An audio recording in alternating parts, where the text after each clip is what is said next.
let's move on because you have been on multiple beats, as it were, involving Hmm. this stuff.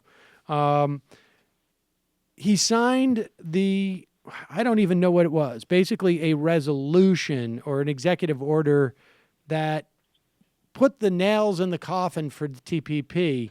But, Right. I mean, largely speaking, it was dead before he had done this, wasn't it? Yes. There's no question that if it wasn't dead, it would have been voted on at some point in the year plus since it has been signed. And the reason it wasn't voted on is that the votes weren't there. Democrats had moved very forcefully away from TPP, and in part thanks to Trump, Republicans were more skeptical of it as well. And you just couldn't count to the proper number of votes in the House or the Senate, as far as I can see, to get the treaty advance. I'm sorry, it's not a treaty; it's an agreement. The agreement advance. So yeah, this was just sort of etching the tombstone on a grave that was already dug.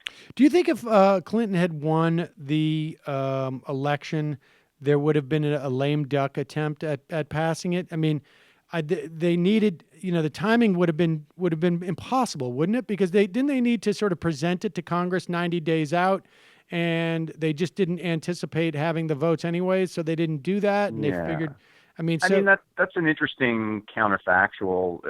They put some of the steps in motion such that they could have given it a shot in the lame duck. However, the way in which uh, Secretary Clinton was talking at the end of the campaign and the promises that they had made would have made it very difficult.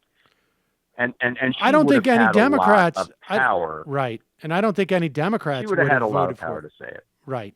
Yeah, I mean, I just don't think that you would have seen the critical mass necessary, particularly in the House, and Republicans probably would have turned against it, thinking that they would have, they would need better standards on the things that were renegotiated at the end to appease Democrats, like on tobacco, Mm-hmm. and a couple other instances that I think you would have lost more Republicans than you did on the fast track vote, and they would have held out even more to deny Obama victory, to deny Clinton something. So I just don't see that it would have passed even in that counterfactual Okay, situation. so do we still have extant the TTIP, and Sure, and the TISA, trade and services agreement. I don't right? think either of those are going anywhere. President Trump has made it very clear that he is only interested in bilateral trade agreements from this point forward. And TTIP is with the European Union, which is, 17, I think, member states, and TISA is with even more. I think TISA is with about 40 Yeah, states. 50, I think it It, is. he's 40 or 50. He's not going to do that. That's just not what he is interested in doing.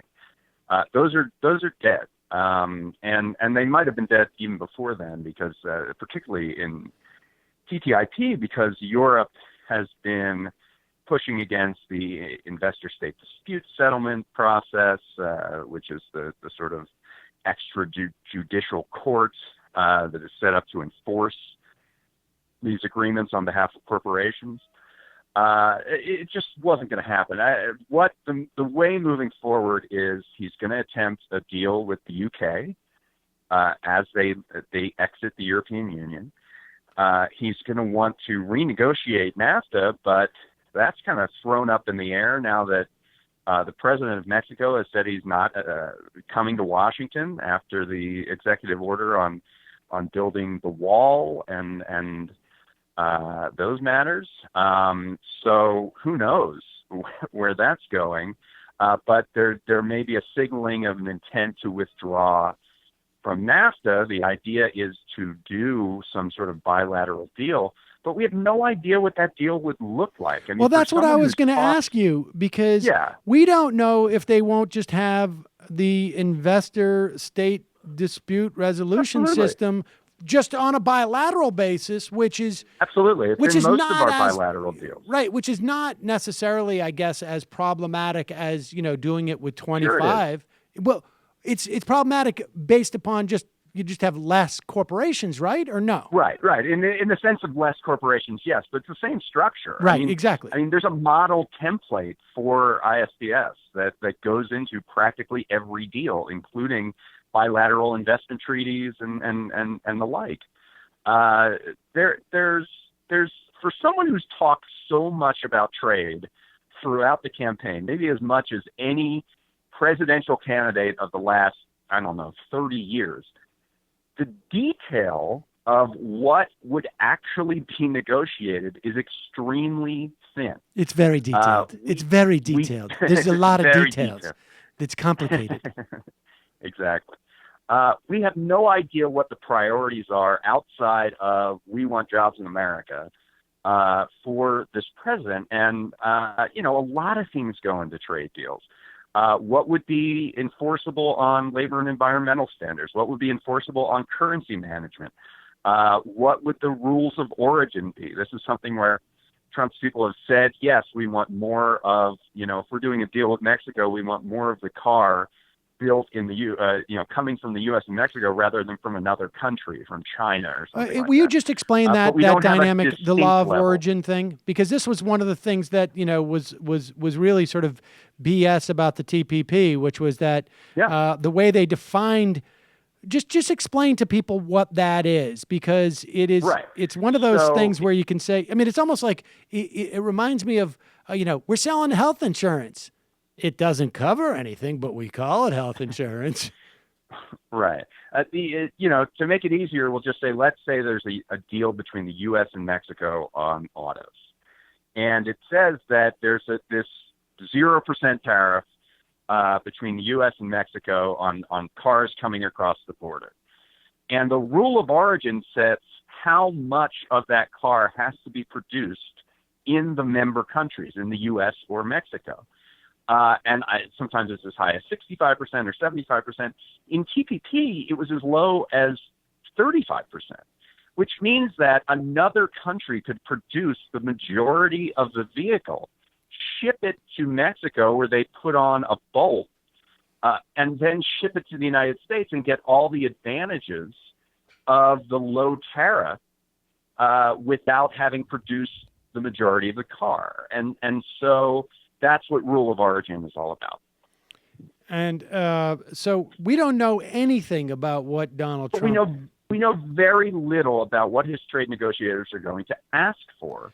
Do we know who they are? They're that interested. Do we know who? Well, yeah, we know who they are. Who are they? Who's the Michael Froman of the Trump administration? Yeah, the U.S. Trade Representative nominee has been announced as a guy named Robert Lighthizer. He was in the Reagan administration.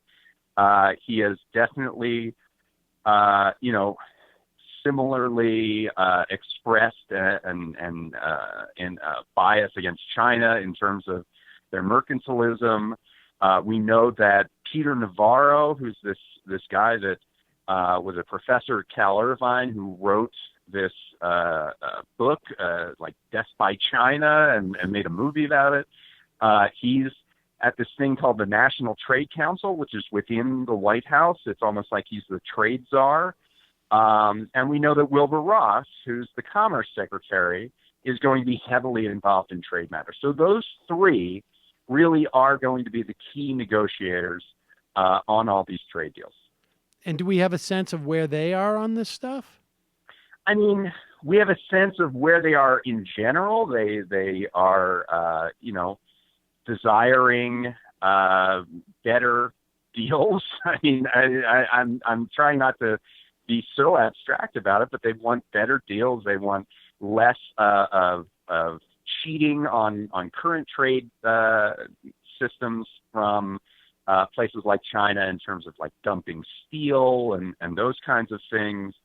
But we don't have the details on on labor, on environment, on intellectual I would imagine property, these on guys all are of these other big things. pro-labor, big pro protect the Right, environment. exactly. I mean, you can guess. You can certainly guess. But all of the things that progressives have been really talking about in their opposition to TPP have been, around the fact that these trade deals aren't really even about trade anymore. They're about guaranteeing profits by harmonizing or Xing out regulations across borders.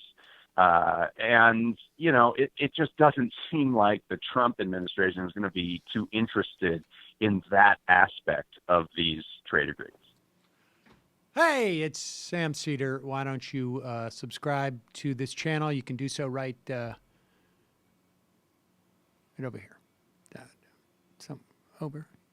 Subscribe.